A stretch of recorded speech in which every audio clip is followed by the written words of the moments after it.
अस्सलामुअलैकुम नाज़रीन, आप देख रहे हैं पीटीएन न्यूज और मैं हूं आपकी होस्ट सुंबल जिया।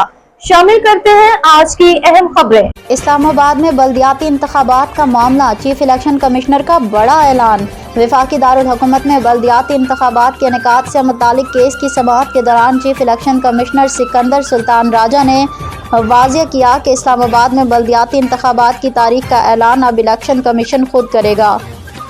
चीफ इलेक्शन कमिश्नर ने कहा कि कमीशन पर कोई पाबंदी नहीं, इंतखाबात सिर्फ सेक्रेटरी यूनियन कौंसिल के ज़रिए ही कराए जाएँ। हर बार इंतखाबात के इल्तवा को उन्होंने गैर संजीदा रवैया करार देते हुए कहा कि ये कोई मजाक नहीं कि बार बार इंतखाबात मुलतवी होते रहे, लिहाजा किया कि किसी को ज़ाती तौर पर तलब नहीं किया, अब हम फैसला ही जारी करेंगे।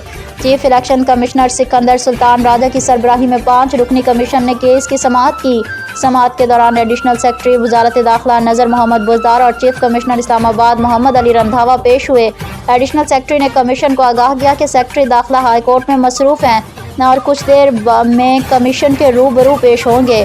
इस मौके पर स्पेशल सेक्रेटरी इलेक्शन कमीशन ने बताया कि वफाकी हुकूमत की जानिब से यूनियन कौंसिल की तादाद बढ़ाने के बायस इंतखाबात मुलतवी हुए। बाद इलेक्शन कमीशन ने दोबारा इलेक्शन प्रोग्राम जारी किया और नई हल्का बंदियाँ मुकम्मल की। न्यूज स्टूडियो से अब तक के लिए इतना ही। मज़ीद खबरों और अपडेट्स के लिए देखते रहें पीटीएन न्यूज। अल्लाह निगहबान।